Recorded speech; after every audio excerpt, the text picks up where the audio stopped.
Selamat datang di Jejak Bang Icalku. Hari ini karena masih momentum Hari Pendidikan, maka di tempat ini saya hadirkan juga pelaku daripada pendidikan itu. Hari ini saya kedatangan tamu dari Kepala Sekolah TK Ainun Pribadi. Mungkin yang tahu langsung kenal nih. Selamat datang Ibu Suhartini. Terima kasih atas undangannya. Saya mau panggil apa ini, Bang Ical atau apa? Ya, Bang Ical. Karena di sini programnya adalah Bang Ical. Oh gitu Ya. Siap.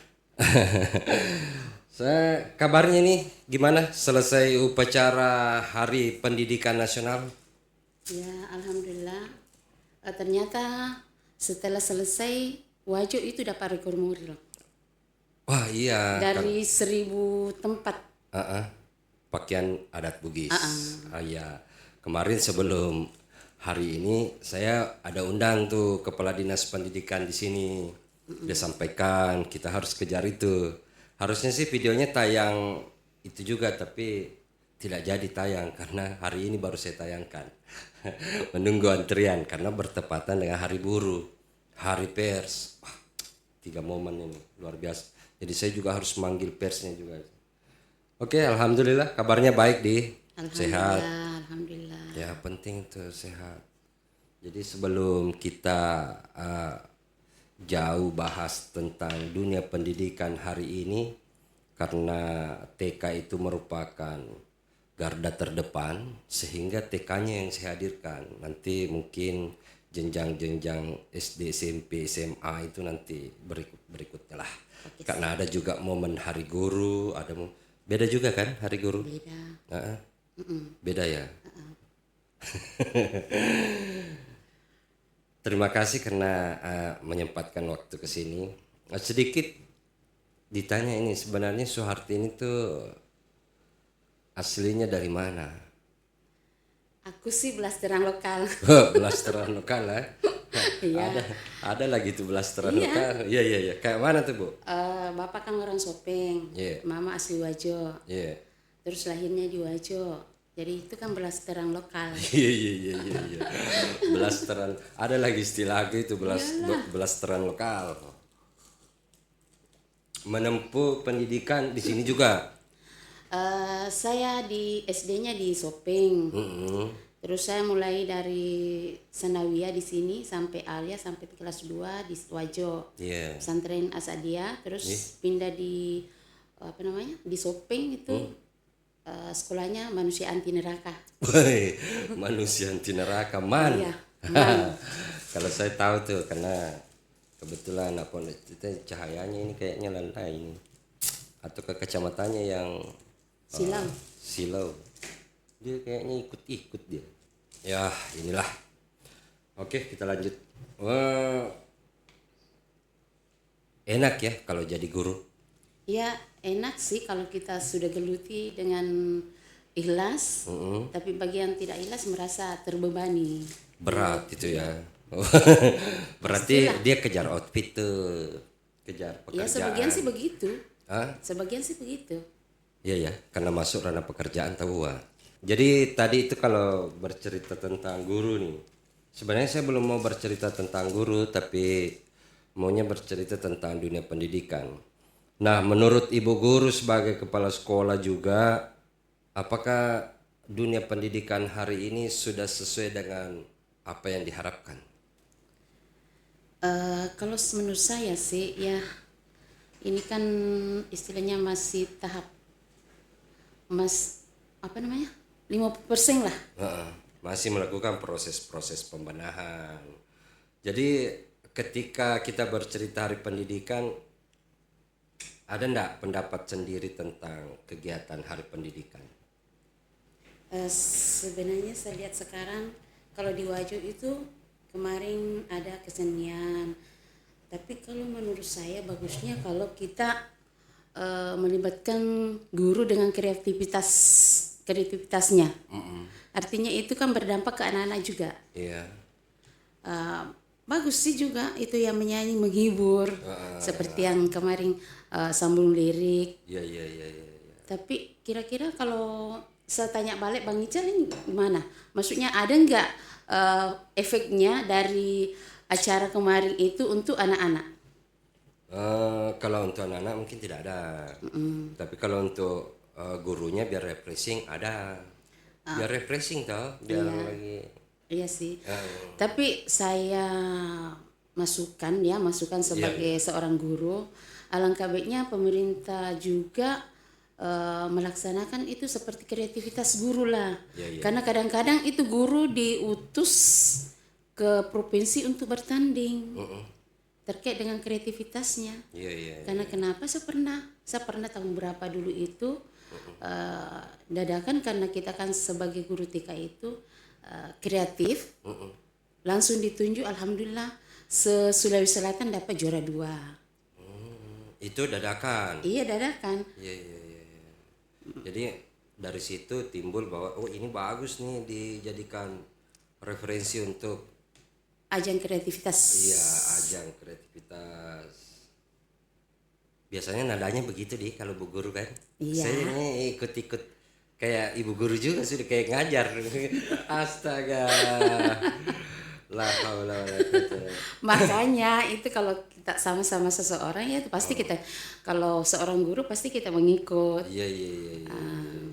Bergaul dengan seorang guru, bergaul dengan anak pasti kita mengikut kan. Betul. Seorang guru bukan cuma seorang guru saja. Kadang-kadang kita itu sebagai seorang guru psikologi, melihat karakter anak-anak lewat tatap muka. Iya. Itu kan? Betul. Saya tadi bikin ucapan juga seperti itu, bahwa pendidikan itu bukan hanya tentang sekolah tetapi juga sebagai ajang untuk membentuk masa depan anak-anak. Iya. Iya sih. Apalagi kalau di TK itu atau masa pondasi. Iya. Masuk pondasi. Nanti kita masuk di situ. Itu makna dari Hari Pendidikan ya buat Sulartini. Harusnya ada pembenahan di dunia pendidikan itu. Kan tadi masih berproses 50%. Berarti masih ada nih. Nah kita mau dengar itu.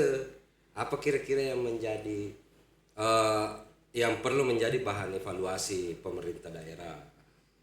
Ya salah satunya itu lebih memikirkan lebih memikirkan guru, karena seorang alumni atau output dari seorang siswa itu tergantung dari gurunya. Iya.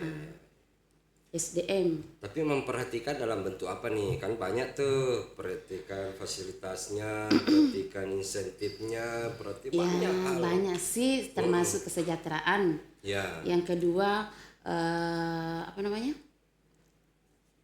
mengikutkan guru-gurunya dalam pelatihan-pelatihan. Tapi kadang-kadang kasihan kan guru-guru mengikuti pelatihan harus membayar juga. Apalagi rata-rata itu guru honor yang biasa diutus, kasihan kan. Iya. Tapi betul. banyak juga loh sekolah menyumbangkan. Artinya dia mengutus gurunya, tetap dia membiayai kok. Iya.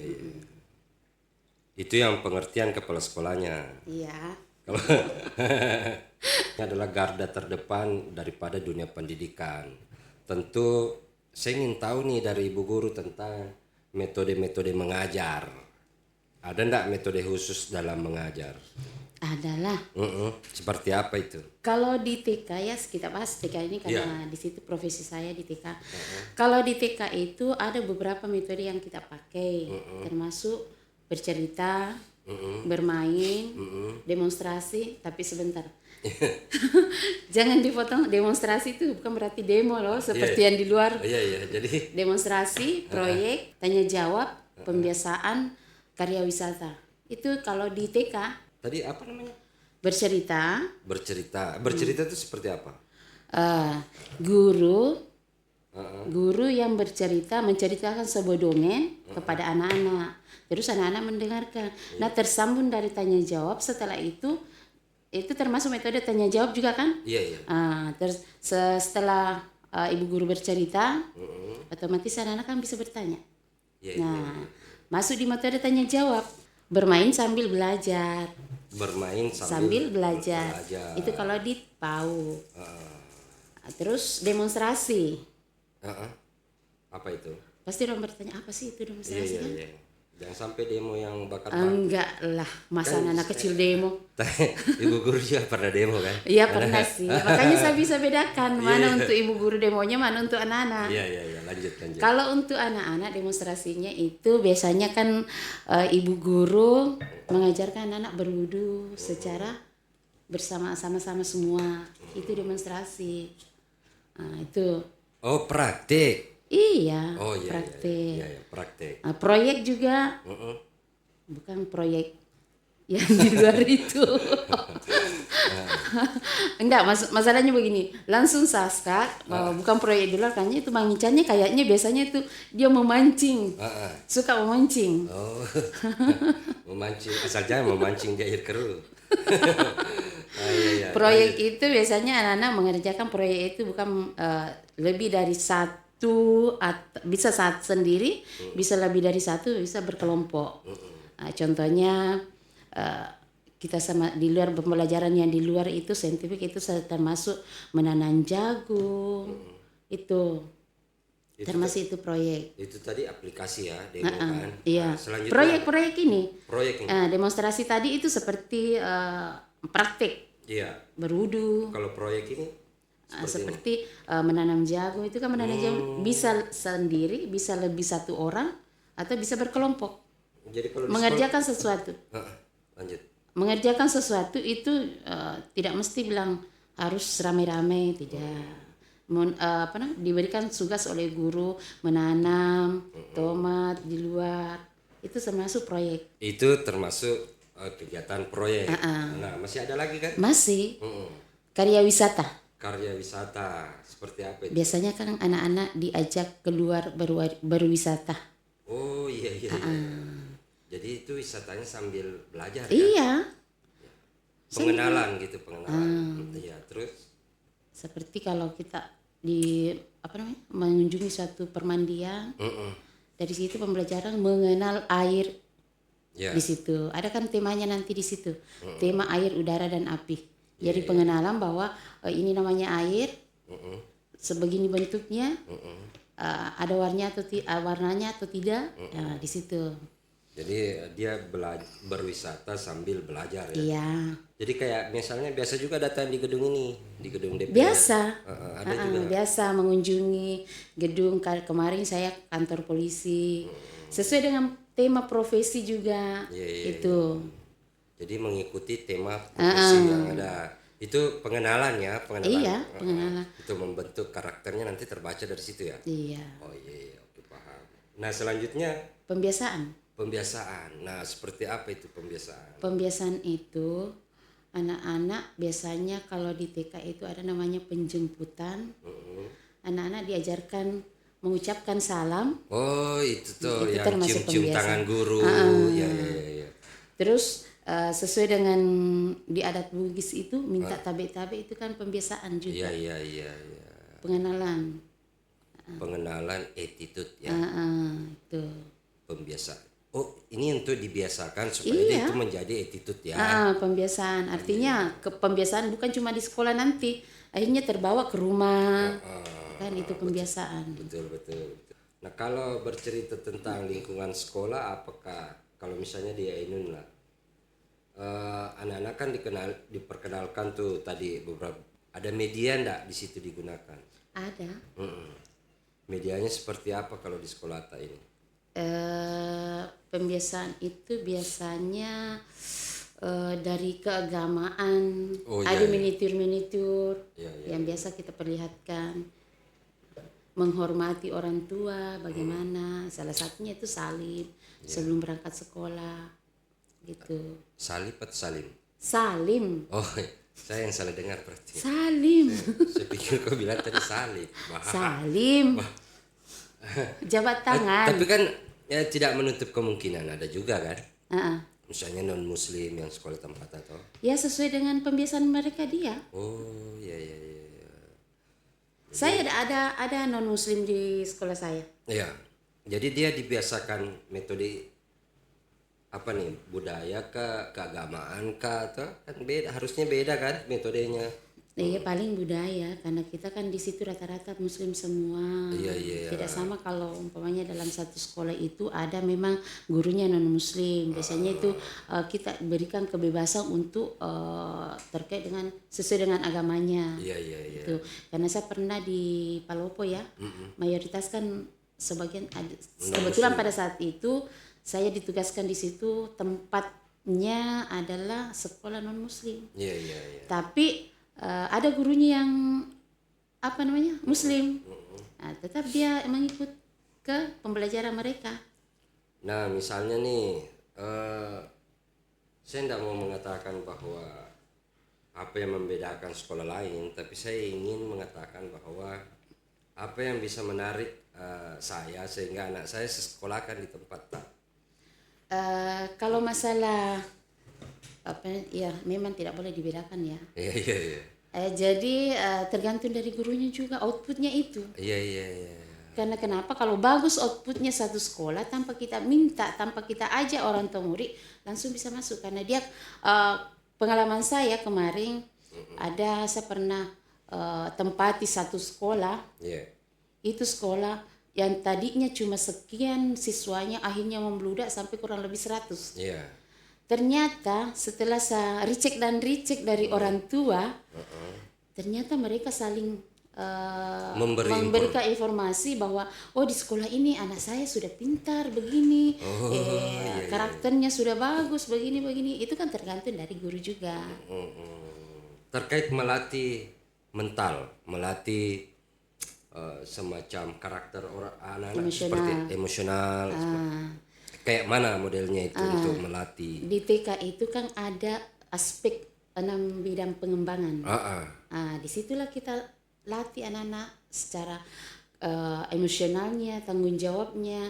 Nah di aspek 6 bidang pengembangan itu termasuk 6 nilai agama dan moral. Iya. Terus yang kedua itu nilai agama dan moral itu terkait dengan pengenalan Tuhan, terkait dengan agama yang dianut. Bukan berarti kita memperkenalkan cuma agama Islam ya. Enggak. Jadi semua. Tetap kita perkenalkan 5 agama. Iya. Baik sesuai dengan agamanya, tempat ibadahnya, sampai kitab-kitabnya. Itu kita tetap memperkenalkan. Namun pada saat pembelajaran tetap kita mengkhusus ke agama kita. Misalnya yang kita dia kalau Islam. Kan mayoritasnya Islam. Iya. Jadi metode pembelajarannya lebih ke Islam. Iya. Ada kan namanya di RPPH itu ada kan namanya tema. Iya.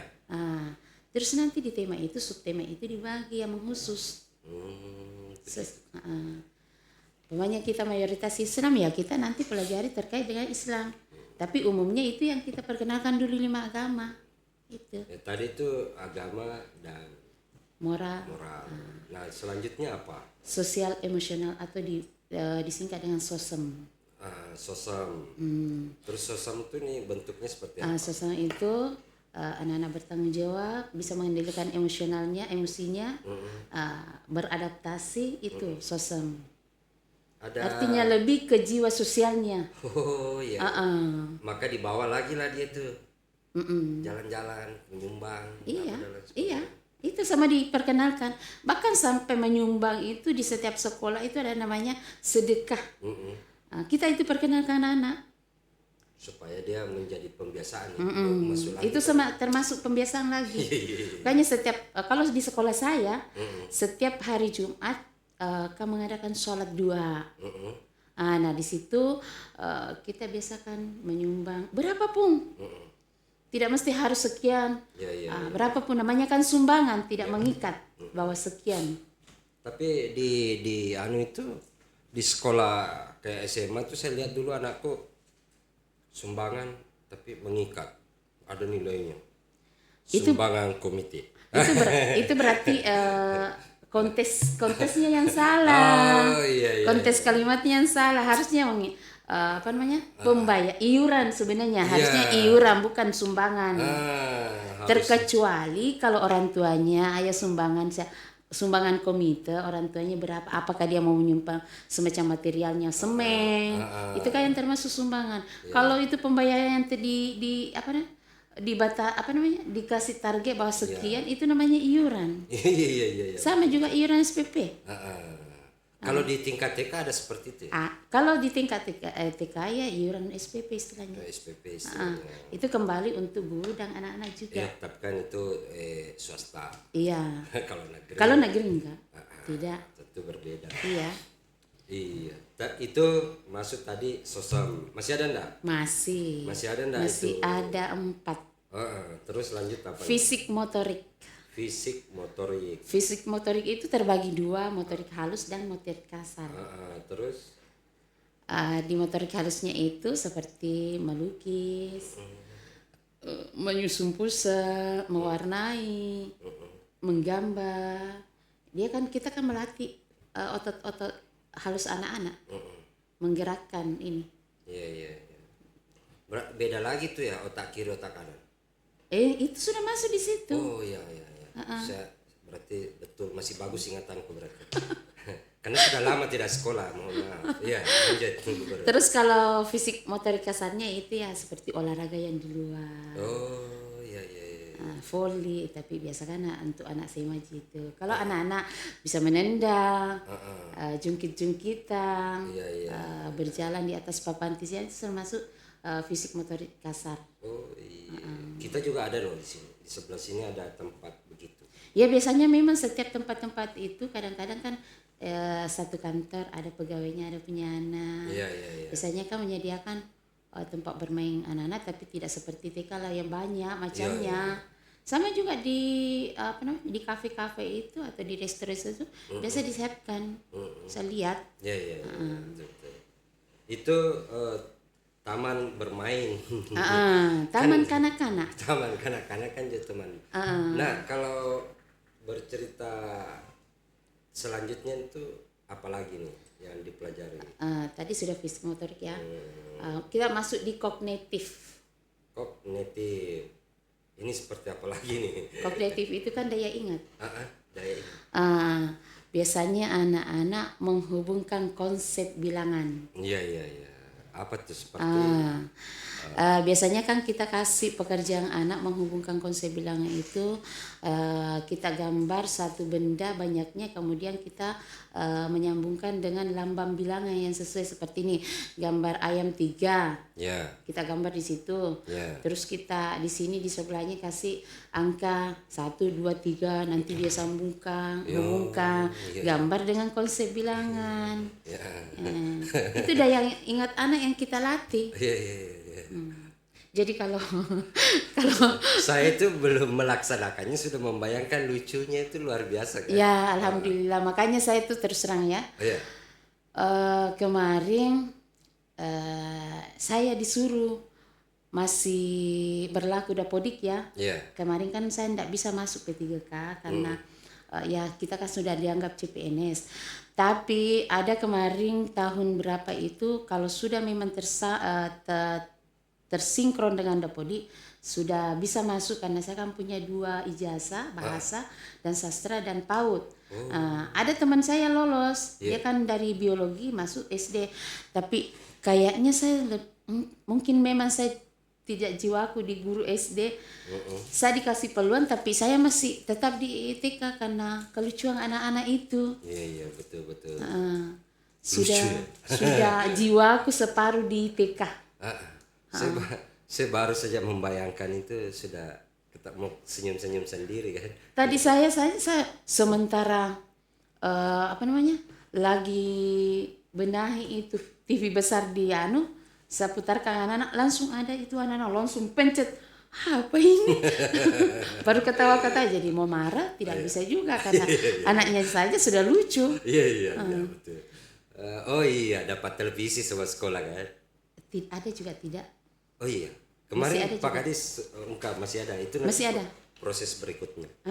Masih ada yang bisa 1 sampai 2 katanya. Iya, sudah ada double sekarang. Saya sekolahku masih 1 sih. Oh masih 1. Nanti minta. Tapi laptopnya 2. Minta sama Pak Kadis nanti. Itu metode apa namanya tadi, metode belajar ya? Iya. Apalagi tuh masih ada enggak? Tadi sudah bahasa. Bahasa itu bentuknya seperti bercerita, Oh iya iya.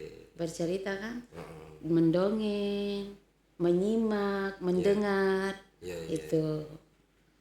Jadi sudah diajarkan sejak dini ya. Iya, Itu metode yang disebutkan tadi sudah sampai ya? Masih bukan ada? metode, aspek. Oh aspek, iya. Metode meleng aspeknya loh. Oh gitu ya. Nah ini aspek Masih ada. Masih ada? Itu kan baru tadi sose 6, sosial, fisik, kognitif, bahasa masih ada. masih ada apa? Apa namanya? Seni. Seni. Wah ini saya suka nih. Ya terus. Seni itu bisa juga dari tadi fisik motorik halus itu mewarnai, sama juga ini. Menyanyi, melukis, itu masih seni. Mengenalkan warna-warna. Ini warna ini. Aduh. Makanya itu anak-anak sebenarnya harus diperlihatkan secara langsung atau saintifik, karena anak TK itu tidak bisa berhayal. Harus langsung dengan bendanya, melihat bendanya. Iya iya iya. Itu namanya pembelajaran saintifik. Karena belum berpikir ya. Iya, berpikir sih, cuman tidak sampai ke sejauh itu seperti orang besar. Iya iya iya. Pasti mereka, bagaimana itu warna merah? Bagaimana itu bentuk segi 4? Iya iya. Nah, jadi kita harus memperlihatkan benda dengan langsung ke anak-anak, begitu cara. Berbeda dengan kita ini kan sudah kenal bentuknya. Iya. Makanya harus itu kalau sekolah anak-anak harus melalui jenjang TK dulu. Iya iya. Bagusnya. Sayangnya sih enggak dapat tuh TK. Waktu zaman saya sekolah belum ada TK. Saya juga enggak dapat TK. Tapi jadi guru TK. Ya alhamdulillah. Sebenarnya cita-cita saya bukan guru. Terus Maunya sih kalau bukan poluan dokter. Tapi tidak kesampaian toh aku kesasar jadi guru. Tapi alhamdulillah saya bersyukur jadi guru. Karena kenapa? Saya mulai mengajar tahun 2003. Saya pernah baca bahwa setetes air wudhu seorang anak yang pernah kita ajarkan akan lari pahalanya sebagian ke guru. Jadi bayangkan saja saya mulai dari 2003 sampai sekarang masih mengajar. Alhamdulillah amal jariahnya. Sempat saya simak tadi juga anunya Pak Kadis itu. Iya. Jangan melihat dari banyak gajinya. Iya. Tapi lihat amalnya, bagaimana ke depannya itu kan apa namanya? Itu kan bekal kita juga nanti amal jariahnya. Betul. Kemarin tuh saya kasih lihat video. Kan orang bikin memek tuh. Video tentang itu MBG. MBG banyak menarik, bahkan di sekolah-sekolah ada diceritakan jadi sampel kemarin salah satu security yang pindah kerja di SPG karena ya kesejahteraannya menurut dia lebih besar. Saya bilang sama Pak Kadis, belum tahu dia risikonya. Di situ tidak ada namanya karyawan ataupun apa, itu relawan. Tidak ada jaminan kesehatan, tidak ada jaminan apa-apa. Kalau kompornya meledak, selesailah kau. Tapi kalau guru Kan dapat tuh amalnya. sampai pensiun. Cocok.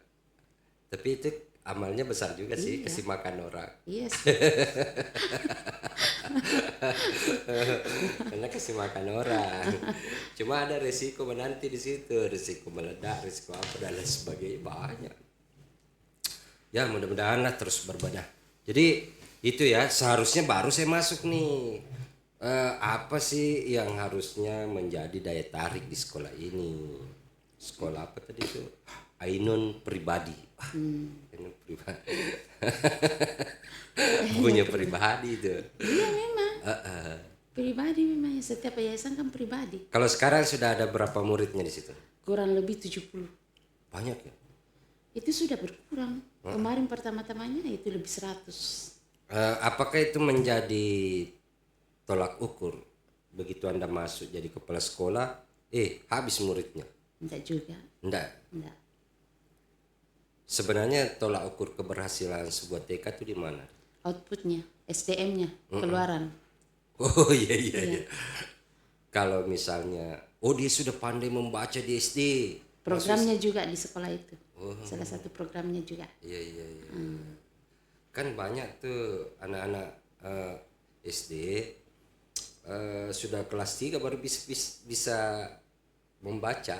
Sebenarnya itu orang tua salah paham Ya. bahwa sudah TK itu harus pintar membaca. Nah, Terkait yang kemarin setiap Pak Kabit saya dulu selalu ikut penamatan bahwa ibu kalau memang anaknya itu sudah pintar membaca itu berarti bonus. Tapi tolong lihat ke depannya nanti. Iya. Bagaimana perbandingkan yang baru bisa membaca setelah dia sudah tingkatannya tinggi atau masih TK. Itu langsung down. Itu yang sudah pintar karena dia itu sudah merasa jenuh. oh iya. Sudah merasa jenuh belajar kan. Nah, terus Makanya itu kalau anak-anak sudah TK langsung pintar membaca itu cuma bonus. iya. Bonus. Jadi tidak boleh dia instan, dia Iya, harus berproses. iya, bertahap. Iya, Bertahap. Caca. Karena itu anak-anak kan beda-beda daya nalarnya, daya tangkapnya. Iya. Ada yang kenapa saya tahu karena saya mulai tahun 2000 masa kuliah tahun 2013 sampai sekarang masa mengadakan saya selalu ada kegiatan saya di luar itu les privat. Jadi kalau ada yang sekali yang promosi ya. Iya. Kalau ada yang pingin les privat untuk TK Calistun bisa. Bisa juga saya mulai dari SD. Iya. Terkait dengan pembelajaran di SD SMP berbisa. bisa. Ya, SMP enggak. Oh, kirain bisa. Tapi kan memang jiwanya bermain dengan anak-anak ya kan. Iya. Astagfirullah. Makanya tuh guru TK itu rata-rata awet muda. Iya. Karena kenapa sering dengan anak-anak. Jadi itu aura anak-anaknya yang lari ke gurunya. Iya. Tapi katanya kalau kepala sekolah enggak mengajar lagi. Tidak juga. Oh gitu. Terkadang iya memang sebenarnya kemarin kan waktu kapan itu tetap mengajar juga kepala sekolah. Ada jam mengajarnya tapi sekarang tidak. Tapi kalau umpamanya ada kegiatan khusus untuk guru yang tidak ada yang jaga anaknya, tentunya kepala sekolah yang berperan lah situ. Oh iya. Kalau di sekolah itu guru honorer semua atau ada PNS? Honor semua. Honor semua. Sertifikasi 3 orang. Selebihnya itu dari yayasan. Karena masalahnya kemarin ada dana APBD-nya langsung hilang. Kasihan kan mereka. Iya. Sukarela. Tapi ini sebenarnya biaya operasional sekolah itu sudah tinggi kan? Sudah ada kenaikan kedengarannya kemarin. Tergantung dari sekolahnya juga. Iya. Tergantung ya yang punya sekolah. Begitu karena kan di sekolah itu kan beda-beda pembayaran. Iya. Jadi itu kan dari situ pembayarannya. Kesejahteraan guru sebagian, ke anak-anak juga sebagian. Jadi ada dua tipe sebenarnya. Tipenya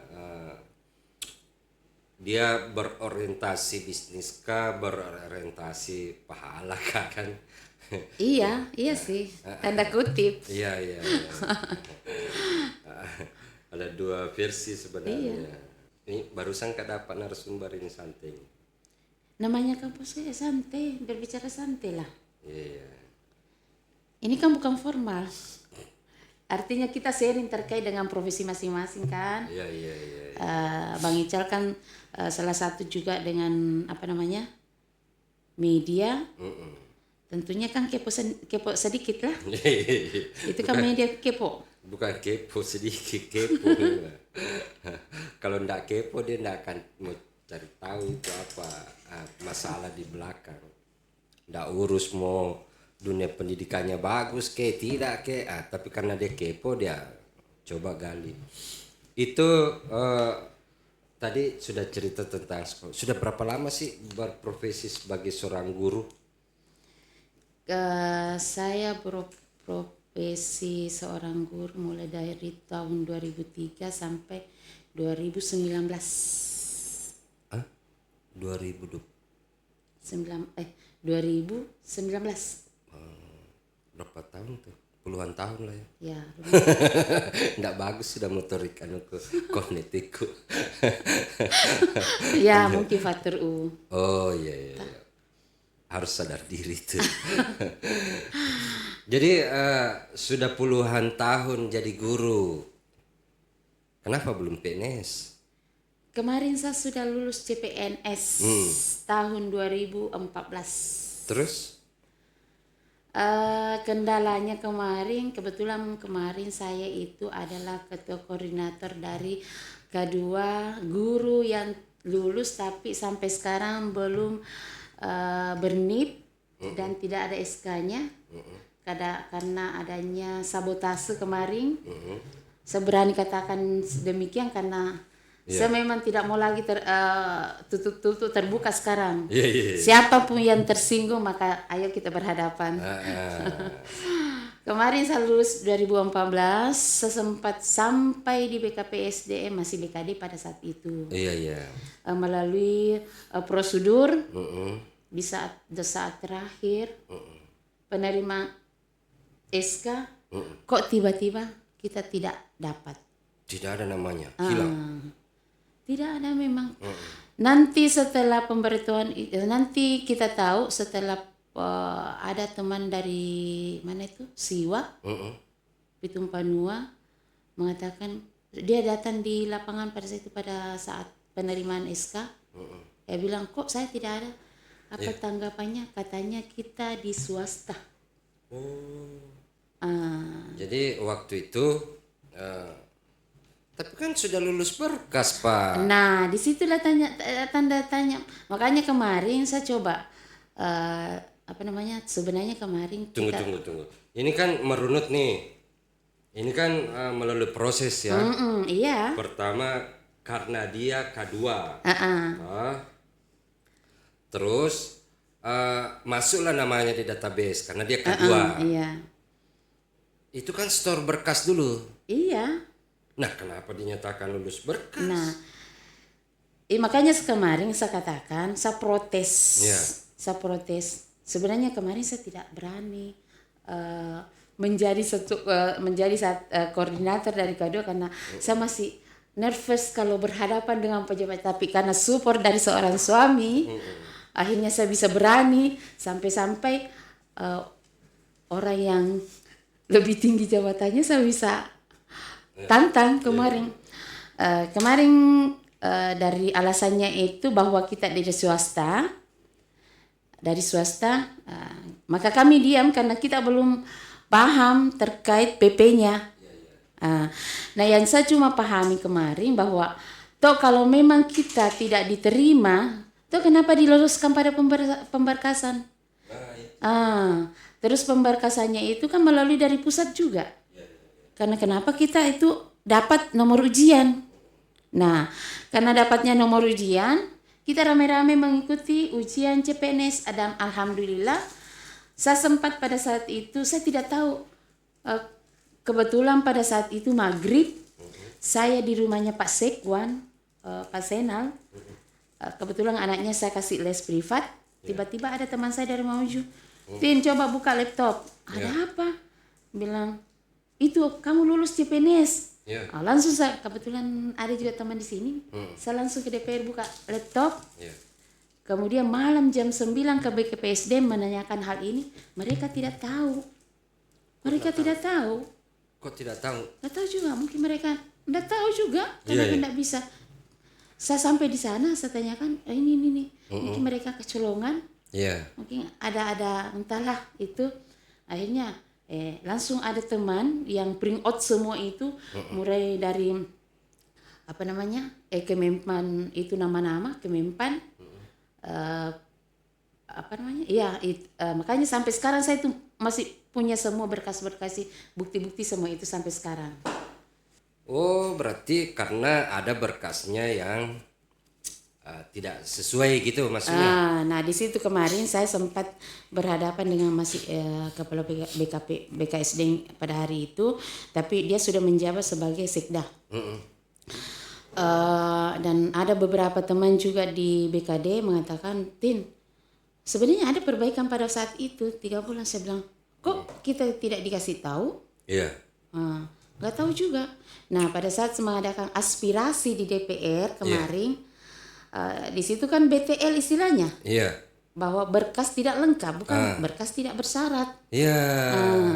harus dibedakan itu. Harus beda itu. Iya. Berkas tidak Lengkap lengkap dengan berkas tidak bersyarat. Nah, saya sempat ajukan kemarin sama Pak Sekda, Pak, setahu saya berkas saya BTL, Iya. berkas tidak lengkap. Kok bisa? Saya begini. Ya. Dia nggak bilang apa-apa. Berarti dia tukar tuh. Cuman katanya Ah, kan dari dia kan kemarin kalau kita ada aspirasi pasti katanya yayasan. ya. Jadi saya sempat bosan. Langsung sementara dia bicara saya bilang, Pak sudah Mi. Karena kenapa? Kalau kita terbentur dari yayasan sampai kapan kita mau dapat solusinya ini? Nah kita datang di sini mau tahu solusinya bagaimana. Iya. Bukan mau tahu bahwa yayasan, kita tahu di yayasan. Tapi tolong, memang kita di yayasan tapi diperbantukan di yayasan. Karena kenapa? SK kami kan SK dinas. Iya, Kopnya itu pemerintahan Kabupaten Wajo yang ditandatangani oleh kepala dinas sendiri. Itu berarti bukan kita guru swasta, cuma diperbantukan di swasta. Karena pada saat itu cuma satu di Pamana TK Negeri. Iya. Ini baru di TK Negeri Tempe ini, baru satu juga di Tempe.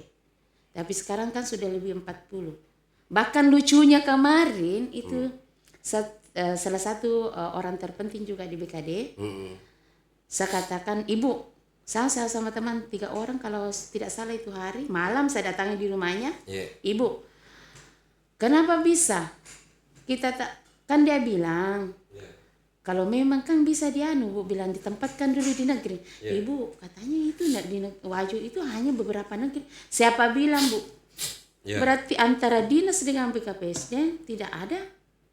Maksudnya sudah 40 ini 40 pada saat itu saya tanya 40 ini negeri ke Kabupaten Wajo. Kok Ibu belum tahu? Padahal harusnya Ibu tahu data-datanya di BKPSDM. Aduh, kalau ini sebenarnya kalau mau dilihat nih berkasnya ini pasti diganti nih, bukan diperbaiki. Iya sih. Padahal memang. permintaan BKN waktu itu perbaiki.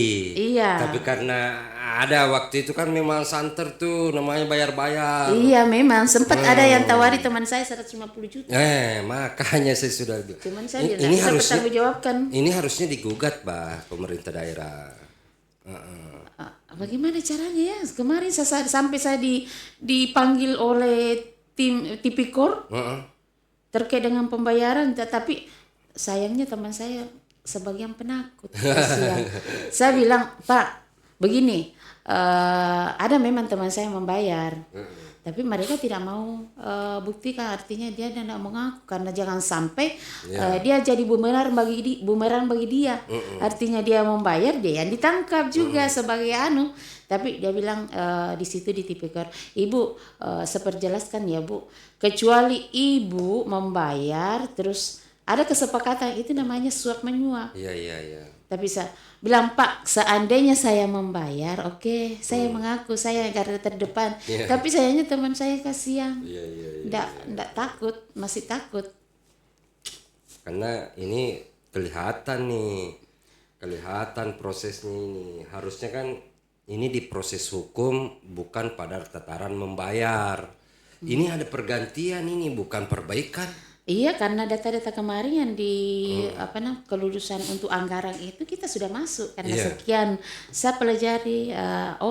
Berarti kita sudah masuk di sini di anggaran 2014. Ada penambahan jumlah kuota kan ada jumlah kuota kemarin. Berarti jumlah kuotanya tetap ya. Anggaran pembiaya gaji bertambah. Iya. Berarti memang dia tukar itu. Nah lucunya ini, saya sempat masih ada di rumah sampai sekarang buktinya. Itu teman saya yang sudah terangkat saya sekarang P3K. Kenapa terangkat? Karena masih sinkron Dapodi. Sekarang kan tidak. Iya. Bahkan ada profil CPNS-nya. Saya masih simpan sekarang. Iya. Sebagai di bukti. Dapodik ya? Bukan. Dimana? Dia kan sudah terangkat profil CPNS-nya. Lengkap dengan NIP-nya. Tapi sampai juga itu teman bilang, memang saya pernah lihat bukan fotoku lagi. Iya. Sudah terbuka nih. Ini diganti nih. Iya. Bukan diperbaiki datanya. Jadi ini harusnya BKPSDM yang lama Anda gugat. Kalau dibiarkan, tapi kalau sekarang agak susah sih membayar itu karena nilainya langsung. Iya. Enaknya kalau dulu kan tidak kan? Tidak. Iya, iya. Tapi ini memang ada celahnya karena celahnya adalah disuruh perbaiki malah diganti. Iya jelas sekali. Iya, Jelas iya. sekali karena kenapa? Saya itu 2 kali sampai ke Jakarta kemarin. Apalagi jawabannya itu terus ya. Aduh, kentara sekali berarti. Tapi orang-orang seperti ini juga enggak kekal di hidupnya. Iya, pasti. Berserah diri saya pada Allah. Iya sih. Iya. Sebenarnya biasa toh saya kalau disakiti saya ya Allah berikan hidayah. Tapi toh kenapa ada sampai sekarang saya itu mungkin sampai meninggal nanti saya tidak pernah ilas. Iya. Bayangkan saja saya 122 dirugikan. Iya. Bahkan kasih yang ada teman saya sudah meninggal. Tapi itu hasil keringatnya mungkin dinikmati orang. Iya, dinikmati orang lain karena ini jelas nih. Ini jelas ditukar, bukan diperbaiki. Iya, Padahal BKN suruh dia perbaiki. Iya jelas sekali. Saya bertanggung jawabkan ini. Karena kenapa saya sendiri yang sampai ke pusat. Ada kementerian 3. Pertama dulu, saya belum sampai ke pusat diantar oleh Bapak Kepala Dinas berdampingan. Yeah. Cuman kita yang sempat juga didampingi oleh seorang anggota dewan kemari. Yeah. Tapi sayangnya dia motivator saya sebenarnya. Tapi sayangnya dia tidak terpilih. Padahal dia itu bagus sebenarnya. Iya, dia berjuang ya. Saya sampai di BKN. Pada saat itu ada berapa orang? 10 orang. Terus detik-detik terakhir saya sudah ungkapkan semua apa yang unek-uneknya sampai saya di lapangan apa saya temukan. Jadi itu salah satu anggota dewan minta dari 2 orang dari saya, teman saya, KTP-nya. Yeah. Dia mau cocokkan datanya di BKN tapi bagian data tidak mau buka. Itu tanda tanya. Terus yang kedua, ada permintaan dari entahlah karena bukan pada saat itu saya datang ke pusat. Datanglah katanya dulu ke BKN Regional 4. Yeah. Orang di sana bilang, "Bu, saya kira sudah keluar semua SK-nya." Kenapa keluar, Pak? Saya tidak sampai ke sini kalau memang sudah keluar. Yeah. Berarti kami itu kecolongan. Entahlah, itu kan kita. Nah, di detik terakhir setelah ada lagi dari teman, usulan dari teman bagaimana kalau kita sama-sama kepala dinas ke sana. Nah, saya sudah lobby dengan kepala dinas dan dia sudah berkoordinasi di pusat. Makanya pada tahun lalu saya berangkat 2 orang dan 3 orang dengan kepala dinas, Bapak Kepala Dinas pada saat itu. Ada 3 kementerian saya datangi. Pertama Mempan RB, tapi pada saat itu tidak ada ibu, ada acaranya, jadi kita tidak tunggu. Terus yang kedua itu hari ke Mempan lagi. Yeah. Bukan ke Mempan, BKN. Yeah. Pak siapa itu Pak? Siapa itu? Lupa namanya lagi. Yeah. Temannya Bapak. Yeah. Nah, dia tidak tahu sebenarnya ini masalah. Kok bisa? Nggak tahu. Terus yang terakhir besoknya Kementerian Pendidikan Dasar dan Menengah, saya langsung ungkap semua apa yang saya dapatkan. Salah satunya itu bahwa kami tidak bisa mengikuti P3K karena nama kami sudah terdaftar di BKN. Sebagai CPNS. Kenapa? Karena setiap kami setiap kami buka Dapodi pasti minta data berkala. Kok bisa? Sedangkan kita kan bukan PNS. Sudah fix tuh. Sudah fix ini ditukar. Iya. Bukan diperbaiki. Ditukar. Iya. Jelas ditukar. Walaupun artinya dari hasil pengamatan dari kemarin dari ketiga kementerian itu sudah kuat bahwa ini sudah ditukar. Iya. Gitu. Saya sebenarnya mau bahas tuh peran PGRI dalam kasus ini ada enggak? Sebenarnya kalau perang ada sebenarnya karena PGRI itu adalah wadah guru, terus wadah guru itu salah satunya, yang kedua itu memikirkan atau kesejahteraan guru, yang ketiga itu adalah mitra pemerintah. Iya. Mitra pemerintah. Nah kemarin sempat sih ada pengurus PGRI pada saat itu, tapi mereka tidak mampu. Cuma pada saat itu. Ini bukan tataran mampu atau tidak. Kita Enggak, kemampuan mereka itu terbentuk dari biaya. Oh, gitu. Mereka kan harus berangkat ke sana. Kan ada iuran bro setiap bulan. Ada iuran guru-guru anggota, kemana itu? Harusnya kan pakai itu, jangan dipakai membangun gedung, tapi dipakailah untuk mendampingi setiap masalah-masalah guru. Nah, makanya ini saran nih buat teman-teman guru, jangan pilih dari kalangan PNS. Loh, kok bisa? Sedangkan pada pemilihan itu PNS yang dipilih. Oh, harus PNS ya? Iya. Wah, kalau begitu bikin Harus. bikin organisasi yang sama saja. Ya non pemerintahan, karena kalau dia masih ranah pemerintahan maka konflik interest di dalam besar. Maka tidak ada selesai permasalahan. Harus itu Sebenarnya saya ingin sekali uluran tangan dari pengurus PGRI ya. Mendampingi saya seandainya ini kan di titik terakhir kalau perjuangan saya itu langsung ke presiden. Sebenarnya ini saya minta itu harus kan melalui wadahnya PGRI, itu termasuk PGRI kan bisa memfasilitasi saya. Harusnya fasilitasi begitu. saja. Harusnya begitu. Kalau soal anggaran saya tidak percaya tuh harus. Masa setiap bulan orang nyetor setoran tidak mampu jalan. Aduh, ini persoalan mau atau tidaknya saja PGRI-nya tuh. Harusnya dia dampingi lah ini kasusmu. Iya. Karena jelas lagi nih arah perjuangannya sisa ke Bapak Presiden Iya, Prabowo. sisa itu. Oh, oke, nggak paham. Tapi nanti kita bahas lagi berikutnya. Saya mau dengar ini karena tadinya mau larut-larut juga ke situ ya. Padahal tadi mau bahas yang lain, mau bahas tentang dunia pendidikan. Jadi saya masuk nih di ranah perasaan sebagai guru-guru. Ini kan juga profesi yang sangat mulia tentunya, dan di sana ada banyak selain persoalan tadi, apa sih yang buat senang jadi guru? Bisa berinteraksi dengan semua guru di Kabupaten Wajo, berbagi ilmu dan berbagi pengalaman dari mereka. Dan sebagai guru itu tentu senang, apalagi kalau kita diutus sekolah untuk mengikuti pelatihan di provinsi lagi, itu senang sekali. Karena kenapa, kita selain menambah ilmu, menambah teman juga. Iya, karena ketemu dari seluruh Sulawesi Selatan ya. Saya dulu dikenal bukan dari pintarnya, bukan dari segi apanya. Kebetulan pada saat itu masih bodiku masih langsing. Kebetulan pengawas saya pada saat itu istrinya Pak siapa itu? Siapa?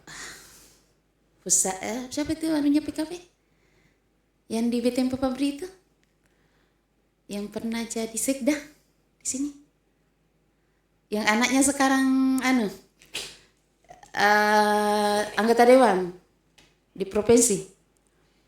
Oh, Andi Tandriliwa. Andi Tandriliwa. Oh iya, dia sekda kan. Dia kan dulu pengawas saya. Saya dikenal sebagai pesenamnya dulu IGPKI bersama teman-teman. Saya bilang, Pung, kenapa kita pilih saya? Nah, saya kan bondeng-bondeng, enggak terlalu itu katanya lucu. Jadi saya itu saya bisa alhamdulillah sampai di Palopo, sampai di Makassar mengikuti senam. Jadi orang kan kenal dari situ. Orang kenal dari situ, alhamdulillah. Itu sebenarnya di TK itu ajarnya di situ bagus. Bisa mengikuti ajang kreativitas di provinsi dimanapun. Kalau cerita dukanya jadi guru tuh apa? Ya, dukanya dipaksa supaya pintar anaknya atau bagaimana? Tidak. Kalau masalah dipaksa perintangannya, kita kan bisa menjelaskan sebelum tahun ajaran baru. Memang kita sudah jelaskan bahwa ibu saya kan punya visi misi di sekolah itu kemitraan dengan orang tua. Iya, iya, iya. Jadi ibu jangan sampai ibu masukkan anak ibu itu di sini ingin pintar membaca itu atau apalah yang memaksakan untuk anak lebih ke sananya. Iya, iya. Jangan Bu. Karena di TK itu bukan untuk pintar membaca, maksudnya ada sih memang pintar cukup mengenal dulu. Iya, iya, iya. Jadi dia ajang mengenal ya. Kalau masalah-masalah dengan orang tua enggak pernah ketemu. Ini kan sudah bukan pertama kali jadi kepala sekolah kan? Bukan sekolah pertama ini kan? Iya bukan. Sudah berapa sekolah tuh? Kalau jadi kepala sekolah sudah tiga sekolah. Luar biasa berarti pengalamannya sudah itu. Iya. Apalagi kan asesor juga ya. Ya alhamdulillah. Kalau asesor tuh apa sih anunya? Apa sih kerjanya? Kalau asesor itu turun mensinkronkan apa yang diminta oleh aplikasi dari sekolah. Oh, apa yang dilaporkan sekolah Sesuai dengan di sekolahnya. Artinya makanya setiap saya turun di sekolah ibu itu penentuan nilai akreditasi ibu itu tergantung dari ibu sekolah ibu, bukan kami dari tim asesor. Karena kenapa? Kita hanya turun mencocokkan apa yang ibu bapak yang upload di aplikasi ibu, aplikasi akreditasi itu. Bukan. Makanya saya bilang santai saja Bu kalau ada tim asesor, karena kenapa? Kami itu bukan dari tim BPK. Iya. Memvalidasi ibu bahwa ibu harus begini, ibu harus begini. Paling kita berbagi, sharing bahwa begini Bu, begini. Bukan berarti memvonis atau mengubah ketentuan dari sekolah itu, tidak. Oke. Jadi ini sudah terpikirkan nih. Apa sih yang tadi saya tanya sebenarnya awal tapi belum dijawab. Harapannya nih untuk dunia pendidikan ke depan sudah terpikir nih. Kalau harapannya untuk pemerintah itu siapa? Ya untuk pemerintah dan ditujukan untuk pemerintah. Iya. Salah satunya itu kesejahteraan guru. Kedepannya itu pemerintah itu agar guru itu mempunyai meningkatkan kompetensi guru dengan melalui workshop, pelatihan, seminar. Itu salah satunya juga. Kalau masalah sekolah itu tergantung dari kembali ke yayasan ya. Oh iya.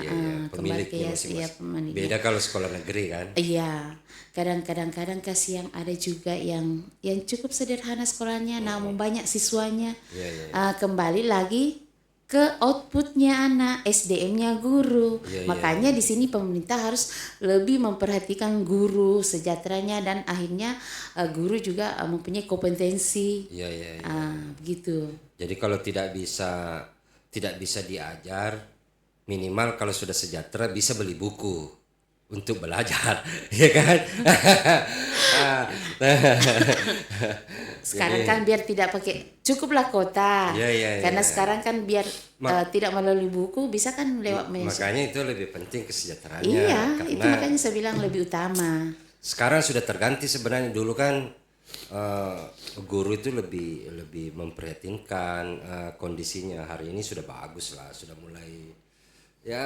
mulai lebih baik lah daripada. Dari sikapnya kita bilang lebih lebih baik dari masaku. Karena saya tidak ingin jadi guru itu karena itu salah satunya itu. Kalau sekarang sudah alhamdulillah. Makanya itu sudah naik mobil semua guru-guru. Apalagi kalau kepala sekolah harusnya naik mobil juga tuh. Ambil utang. Oh iya kan bisa kredit nih. Udah, jangan. Kalau bikin pusing. Gajinya 4 juta berarti sertifikasinya 4 juta juga kan? Itu berlaku untuk sertifikasi ASN. Oh iya kan. Kalau non satu ASN? Kali gaji pokok tidak lah, tergantung dari golongan dan masa kerja.